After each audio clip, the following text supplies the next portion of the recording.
It's Friendly Fire Show, episode 169 for the end of March or the close to the end of March. I don't know. I'm one of your hosts, Steve from Stevivor. I'm Ben from Stevivor. And Ben, look. And that's it. Yeah.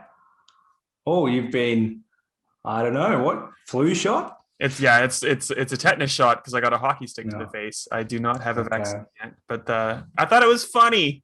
What's pretty funny? It's not that funny. It's no pretty not Pfizer funny. for you. You're getting the pleb one like me. Oh yeah, AstraZeneca all the way. Yeah. And we'll have that maybe next year. Oh, definitely by September. Okay. Anyway, that's not for us to say. We're not getting involved in the politics of vaccines because we're here to talk about video games. Yes, and we can talk about some video games. We'll put the news to the side for the second, and we'll talk about what we've been playing. I don't know if you've been playing a lot though, because of that house thing that you have going on. I played nothing. What my current situation, and I dare not attempt to show you because it will fall apart, is I have a camp chair and an ironing board, and that is my desk setup because I don't have anything better right now. I should have set that up this morning. Forgot about this, and so therefore I did this in the last 2 minutes. It's a bit dodgy. Well, if you didn't say, I wouldn't have known. So exactly. Anyway, that's why I haven't been playing anything. I played about 10 minutes of Fallout 76. Yeah. And I re-downloaded it because I will be playing it again to see what it's like now. That's it. That's all I played in the past 3 weeks. Nice. But you've been playing stuff. I've been playing 76 as well, but I'm going to shut up about it because we'll talk about that later, and we'll talk about how we're going to talk about it later. I've been playing some stuff. The Outer Worlds Murder on Eridanos, which is the RPG's latest expansion, came out last week, mid-March. It's more The Outer Worlds, so if you like kind of Obsidian's Fallout New Vegas style gameplay with a very set identity of like hilarious but like very corporate centric, like everything's about the brand that you represent, it's more of that. It's a bit of a murder mystery, which is like set in a noir kind of like black and white, like really stylized aesthetic, which is really cool. And like to talk about it's to kind of ruin it because it's a murder mystery, so you're like gathering clues and trying to figure out who done it, really. So the more I talk about it, probably the less I make it appealing. So what that does sound cool from what you've said. Very tough game to feature on a podcast if we can't talk about it. So maybe we'll leave it. Yes, well, that sounds cool to you. Play it. There's a new gun. There's a new location. One question. What? How do I play this on Game Pass? Do I have to buy this expansion, or is it included? You have to buy it, I think, but the game itself is free, and you get a discount on the DLC. So if you really if you want to try the base game, do it. And then is it on Game Pass? No, maybe not. Shit, because it's not Microsoft. It's Obsidian with Private Division, not Microsoft. Yeah, Microsoft. Outer Worlds is on Game Pass, definitely. Okay, well, if we're wrong, sorry, but whatever.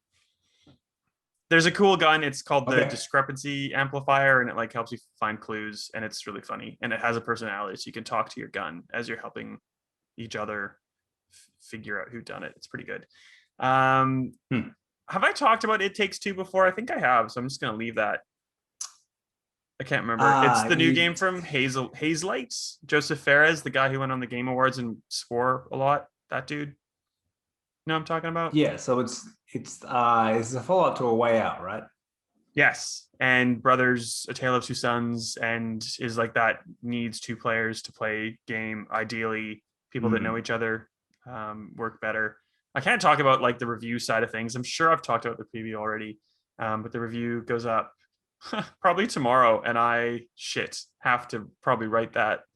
So that's cool. I'll get that done. And in the wake of the Avengers going on current gen properly, I jumped back in to see how it was going. It's faster, it's more stable, loading times are better. It's weird because like the two new characters they released are Hawkeye and Hawkeye. It's like, oh, okay, and they like play a little bit differently, but not enough. Like it's just like, do you want Bo guy or Bo girl? So like it's all right. It's I think 50% off right now if you're so inclined. And they released like a roadmap for the rest of the year, which I didn't put in the news, so we'll just talk about it now. Black Panther comes out probably by like June, July, August. If you're on PlayStation, Spider-Man comes out after that, and there's some content updates that come in between. But like the Black Panther time is the next expansion called War for Wakanda. So it's like I don't want to play it as a games as a service game, but like I like the little additions of story. So like when they introduced the girl, Hawk Girl, there's probably like I don't know 5 or 6 or 7 missions or like there's a story, and then like once you play through that, then you're like, okay, I don't have to play this anymore. I'm not going to go and do like the 50 level hives that are like just exactly the same layout layer, like level by level by level. And then the newest one with Clint Barton, Hawkeye, is like a what if kind of scenario where you're in the future and it's like a dystopian future and everything's bad and like how are you going to fix it kind of thing. So it's the story isn't too bad, but like still the game itself is a bit meh. I'm pretty sure that's exactly what we said when we talked about this months ago, the first time, that if they just made this a normal single player story driven game, it would be pretty good. The game as the service is the bit which is garbage, and Spider-Man being locked behind PlayStation paywall gate.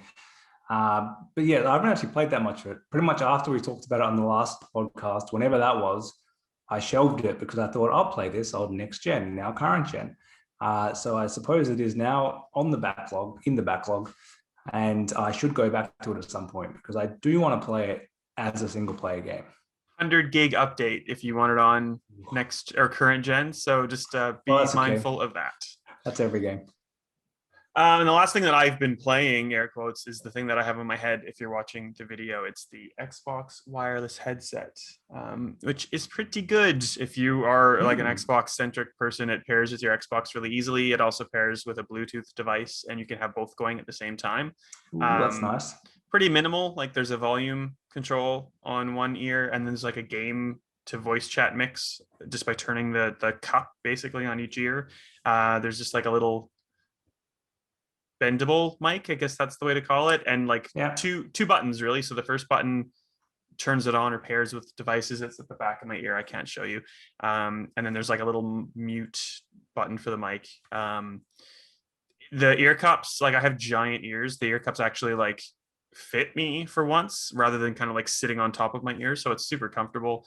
The weird thing about it is I have big ears, but not a big head, like cranium wise. Like Matt, my husband, is like what 3-4 inches smaller than, like shorter than me, and he has a head that's like twice the size of my head in terms of like putting on a hat. I have the top headband set thing at like maximum to fit my head, so I'm kind of wondering if you have a larger head, if there's going to be some issue there. But for me, it works really well. So it's 150 Australian, so it's like pretty reasonably cheap. It comes with a 6-month trial that's not like a set, it's a set 6 months, so it doesn't like start if you buy it 3 months from now. Like it's runs until September or something like that, of the Dolby Atmos like virtual surround sound stuff. But if you don't want to pay for a subscription after that, you can switch to Windows Sonic, which is almost as good. So it's a surround sound, air quotes, headset for not too much money, which is pretty good. Yeah, so that's pretty good. Looks good. There you go. You talk some news because I'm sick of talking, Ben. Fading quickly. I took a hockey stick to the face. Yeah. Feel bad for me and stuff. Finally, there's big news. Finally, Microsoft and ZMX are one. The merger is complete. So when they announced it last year, I think people kind of thought, not really knowing how these things work from a legal point of view, that you announced you bought a company and that's it. You have them. Turns out there's some paperwork, there's some admin, there's some business dealings that have to go on. There's a lot of boxes that needs to be ticked. You got to cross all the T's, dot the I's. A lot goes on. It takes about 6 months. That has happened everywhere it needs to happen. ZeniMax, i.e. Bethesda, is now part of Xbox. They now have 23 game studios or developers, and pretty much nothing has changed immediately except that 20 games came onto Game Pass immediately because they're now first-party Microsoft games. I'm not going to tell you what they are. Basically, any Bethesda game which is on 360, Xbox One, I don't think they have any on Series yet, that's not just an upgraded game. There is Doom Eternal, but that's an upgrade. Yeah. Yeah, you can get them. You can play them all. So everything from, I think, like Morrowind, it was a 360 port from the original Xbox through to Doom Eternal. You can play with Game Pass. Yeah. And like the list is like missing Doom 2016, but I think that's because Doom 2016 is already on Xbox Game Pass. So like if it's a Bethesda game, it's pretty much there, really. Um, and I guess the other news is there's some FPS boost stuff. So Fallout 476, Prey, The Evil Within, and one other one, which I'm not going to be able to tell you off the top of my head, got that fancy FPS boost to 60. And not that we're talking about Fallout 76, but I was playing it before the FPS boost came out, and then I turned it on, and it's like we know this by now. We've all played games in 30 frames, and we played them in 60 frames. But it's just like, oh, it's good. I like this, so I'm glad that kind of stuff is happening.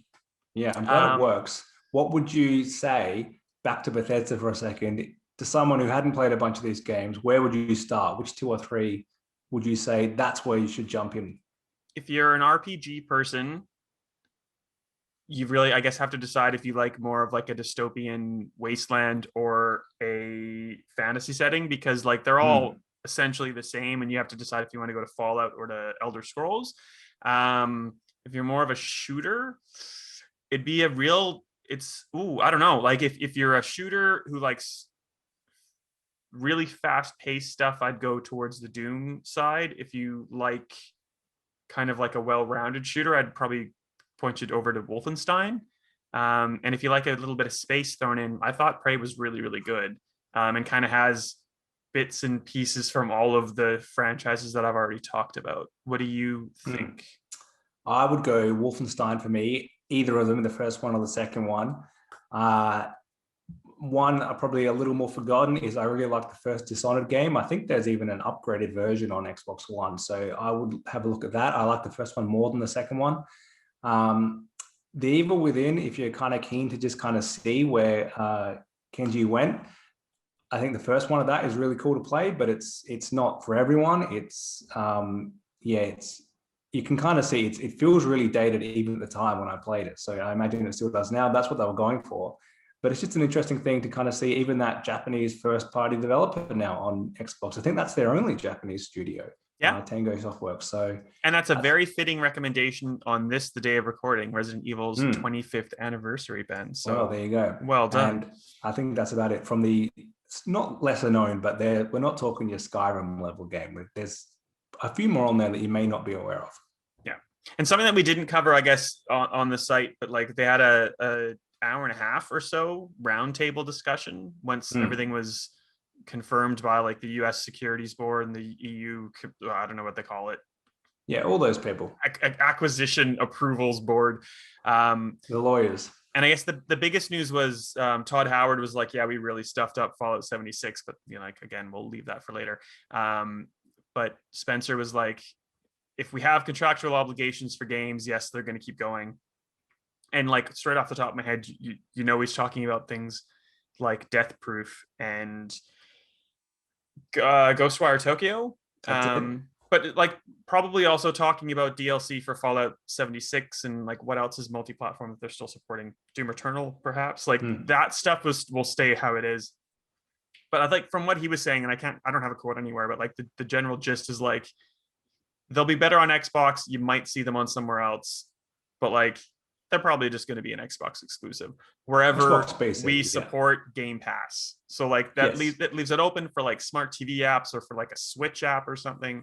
And apart from like things that they've already signed, like who knows, maybe the Elder Scrolls 6, they've already signed something with Sony saying, yes, like we'll give you special content or do this, like who knows. But I wouldn't be surprised if we're going to start seeing a lot of games just like locked to Xbox. But like, because that's what, like, why would you spend $7 billion if that wasn't going to be your strategy?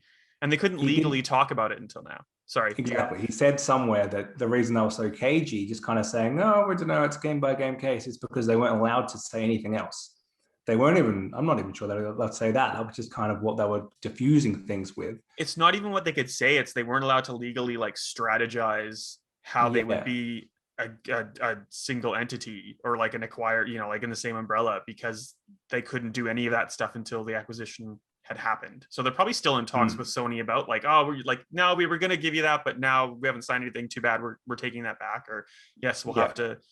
Yeah, that kind of stuff. I think it's much clearer now. I'll be very surprised if the next Elder Scrolls, when it comes out in 7 years, and Starfield are on a non-Game Pass platform. And even things like Death Proof, like I think Death Proof and Ghostwire Tokyo are a year exclusive, and I think when that year ends, it'll go on Game Pass. It'll go on Game Pass with like a special fancy schmancy edition with like extra content and like stuff that makes it enticing to get it on that other platform. But anyway, yeah, that's all I wanted to say.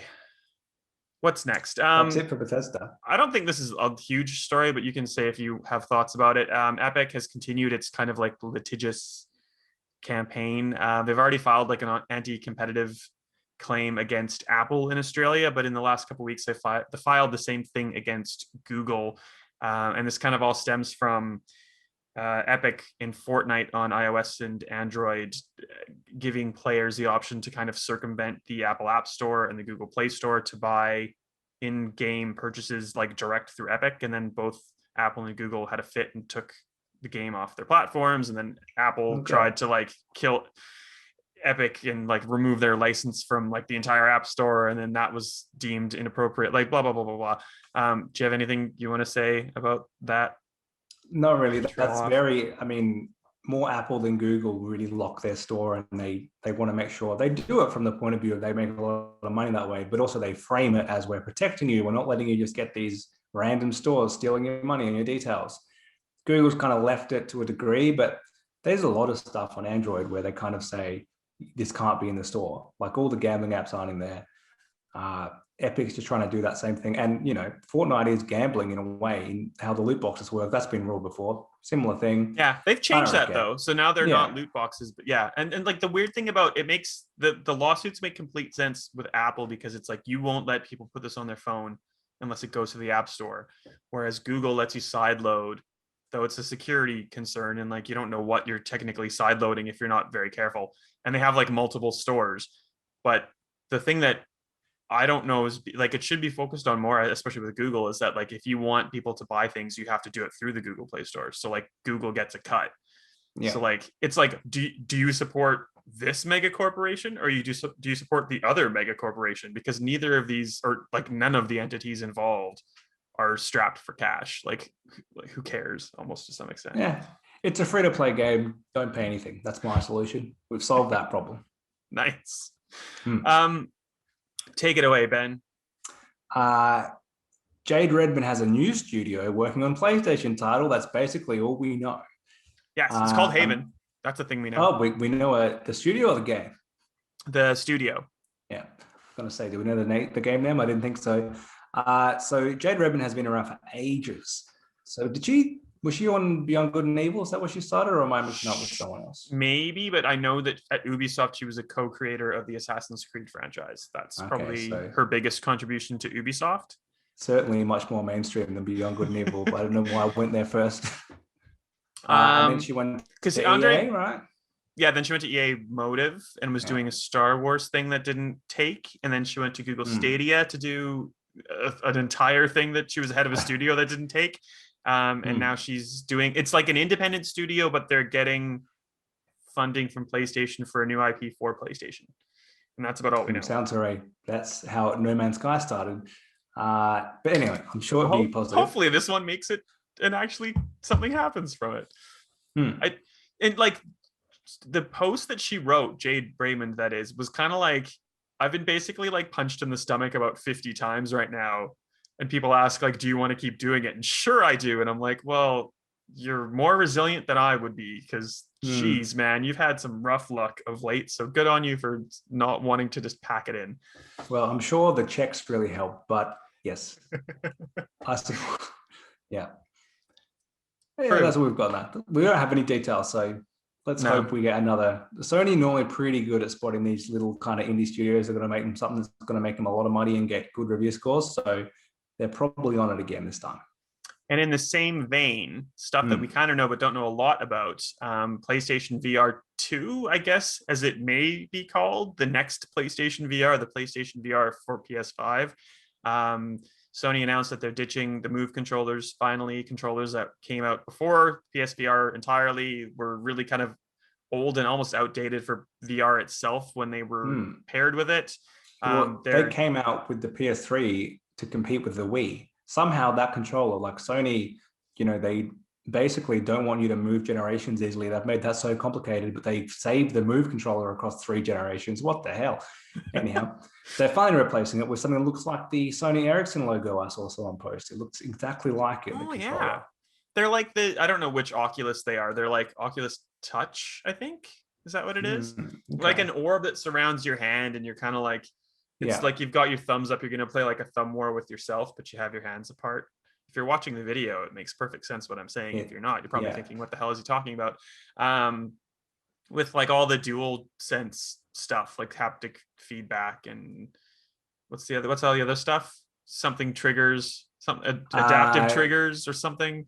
Yeah, all the bells, lots of stuff. All the whistles, which is good. Like at least it's not trying to, like repurpose old stuff. Like if it wants to be next gen or current gen, like future VR, this is a good step. And I hope that the second step, of course, is like a wireless headset arrangement. So you're not just like tethered to your console with all these cables that you can't see, but you're encouraged to stand up and swing your arms and turn and dash and it's very first attempt. It does at least show that they're still supporting VR. It's kind of fallen away.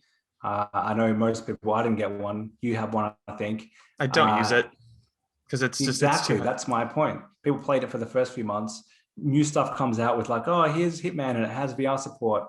If you're really into Hitman, maybe you dig it out and try it, but you'd have to be really into it. So it's kind of fallen away. I think they need to, if they're going to commit to it, they need to do this. They need to show here's a new better version, here's a better version, and we're going to at least commit to it for another generation. So yeah, it's a positive step if you're into VR.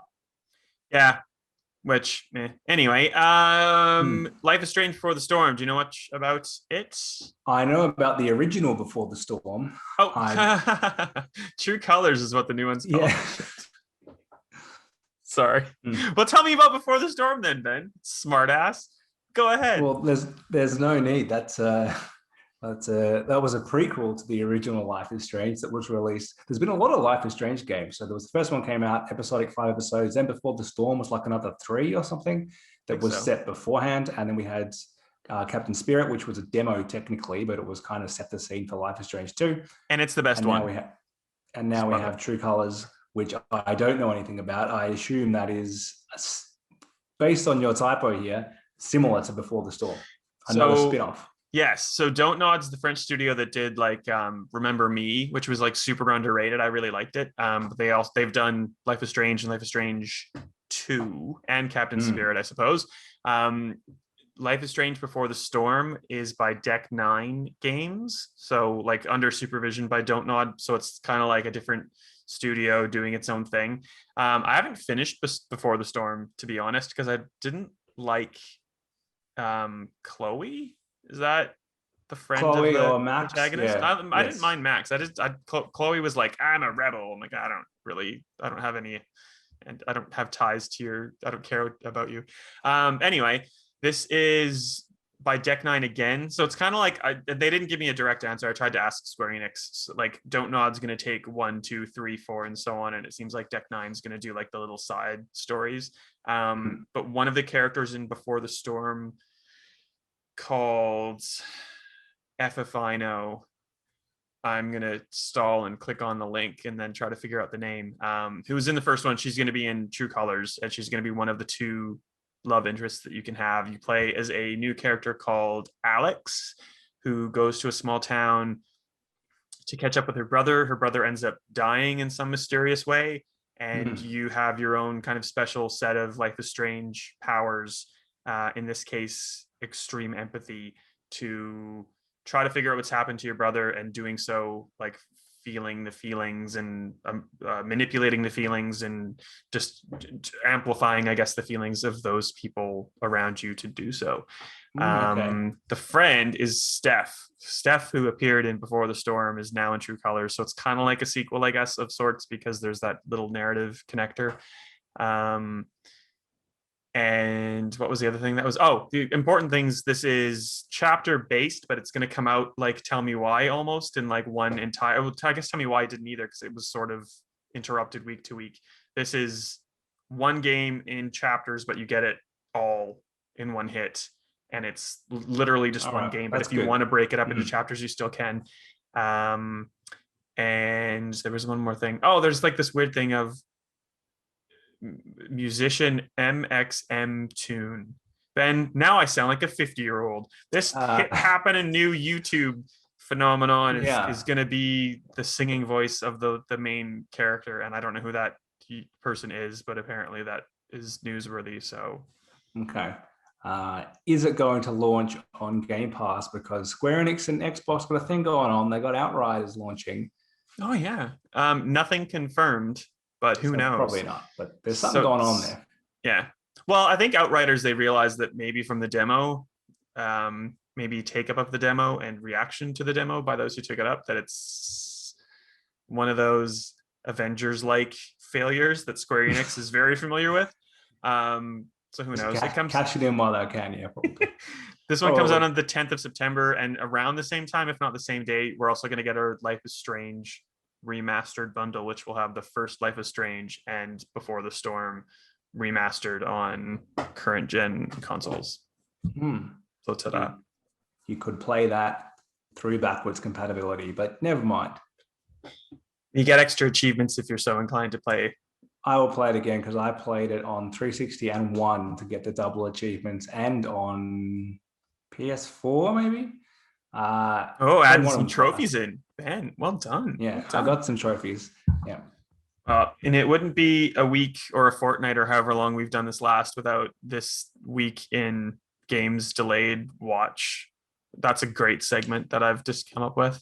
What do we have? This time around, it's Gotham Knights, that Batman franchise game by Warner Brothers Montreal, which isn't the sequel to the Arkham games because that's Rocksteady with the Suicide Squad game, but it's set in a Batman multiverse where Batman Hmm. is dead and you are the Bat family, Nightwing, Robin, Red Hood, and Batgirl against the Court of Owls, technically. So that I was really excited for it. I still am, obviously. It's kind of like a co-op RPG thing where you can play it solo. Hopefully, it's not games as a service to the extent that we've been talking today, but that's now coming out in 2022 sometime. Will it be presented in 4x3, or is this going to be? Do you want to talk about that? Because you've seen it too. Do you want to talk about it? Can we have a little like Yeah, a we segue? can. I put it on while I was doing other stuff because it's a 4 hour movie. Like I don't have 4 hours, so I did watch it though in the I've watched background. it in like 6 installments to finally finish it, and it got better near the end, if I'm being honest. Otherwise, the first, so it's like a 4 hour movie. We're talking about Justice League, the Snyder Cut, or Zack Snyder's Justice League, or however they've titled it. The first half is garbage. It's just like Mm. the same movie, but like in slow mo and just longer. But then like this, the ending is much better to me. So I was like dunking on it pretty hard, and then when I finished it in like the last couple hours, I actually have a pretty unexpected newfound appreciation for it, if I'm being honest. Was it worth the 90 mil or whatever they spent? Because I never watched the original version because everyone said it was terrible. So It's pretty we, bad. So Zack Snyder started it. His daughter had something, I think, I'm not sure, this is really bad, I should know. I think his daughter committed suicide. Something horrible happened to the Snyder family. I think that's what it was. If it's not, I'm really, really sorry. And he stopped working on it, and then Joss Whedon of Joss Whedon controversy fame right now, not Buffy, finished it. And I've seen both, and I generally liked Joss Whedon's stuff, but oh my god, like it's especially at the end, it's like night and day.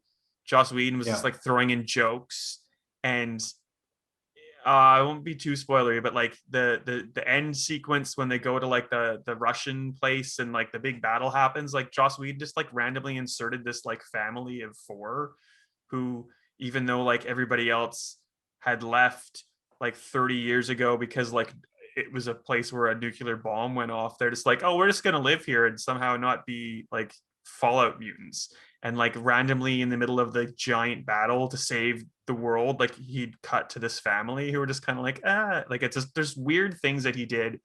He had a lot of weird humor around Batman, where like Batman was supposed to be the comedic relief. It's like, well, he's Batman. That shouldn't happen. So on the whole, it's actually a lot better. It's setting itself up for a sequel, which we're never gonna get. And it seems like most of the actors in this, well, not most of the actors, like Affleck's out, Superman, I don't know if he's coming back. It's like it's everything's moved on. So like it's like this Yeah. weird experiment, which is kind of cool, Double but also experiment. I've done it again. When the first time doesn't work, try it again with a similar formula. it's better. It's better, but it's also 4 hours. So like, is it better? I don't Also, know. Like and the it needs. only way to watch it in Australia if you don't have Foxtel is binge, which has a disclaimer at the start letting you know that it's in 4:3, so your TV is not broken. But binge's quality is terrible. Like they don't have 4K. I'm not even sure that they've got 1080. Like it's in maybe 720 it's streamed in. Comical.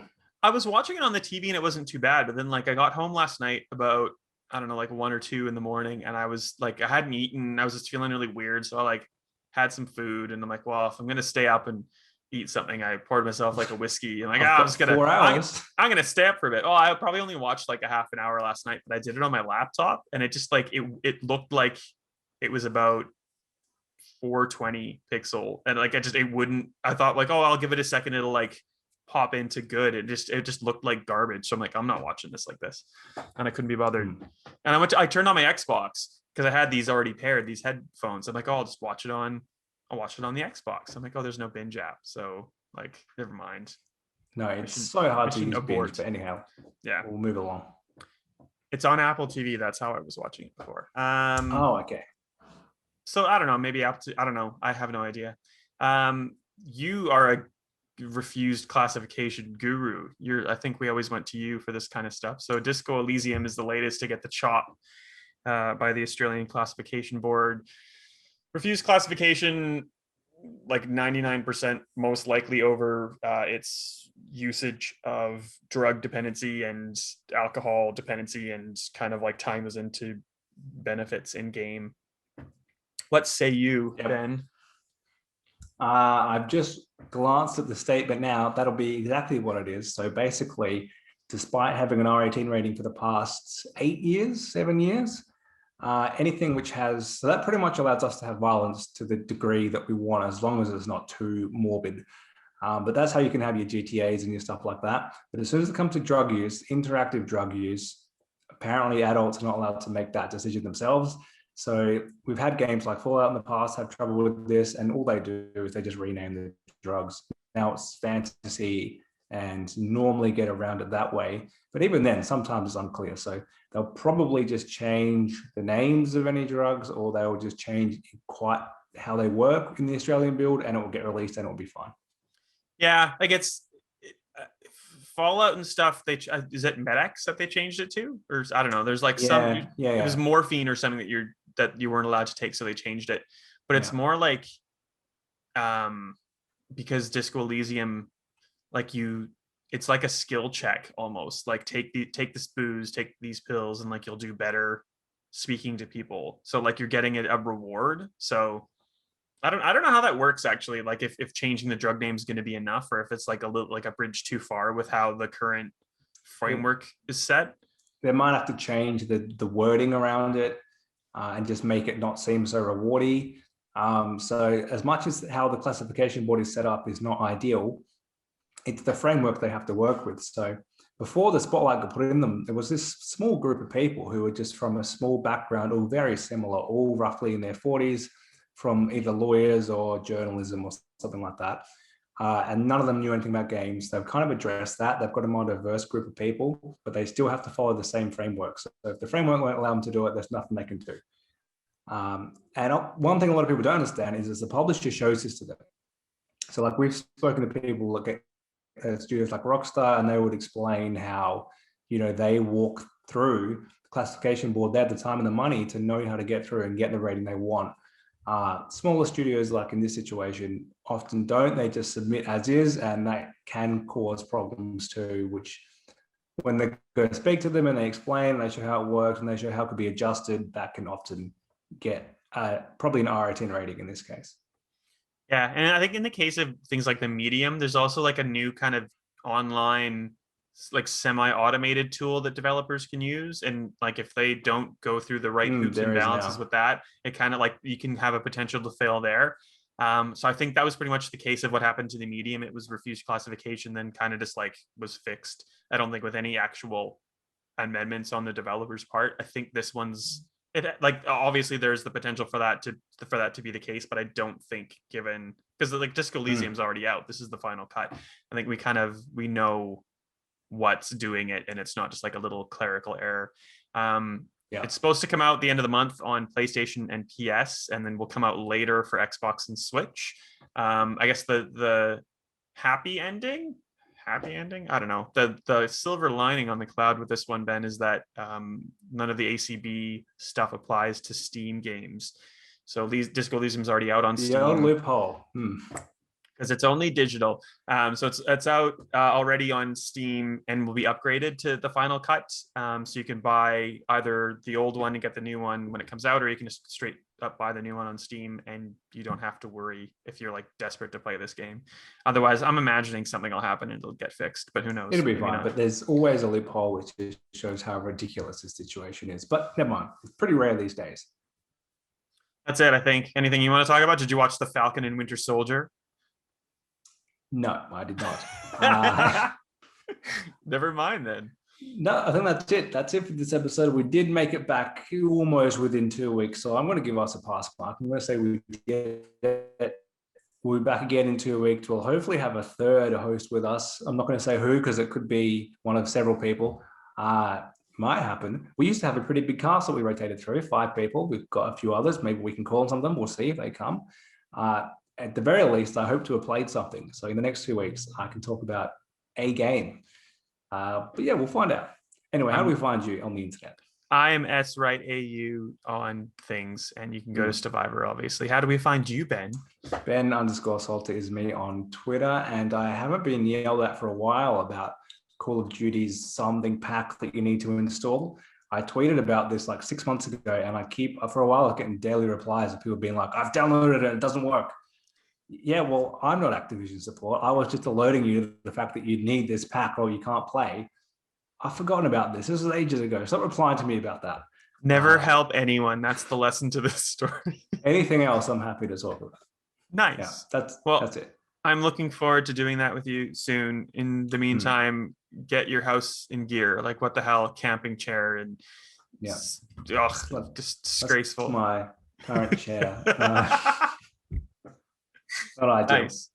Well, I'm gonna go and continue self-medicating my weird hurting face with some beer. Maybe I'll have some dinner just to balance it out. To be all right. That's a good idea. Yeah, that's responsible. All right, we'll see you then.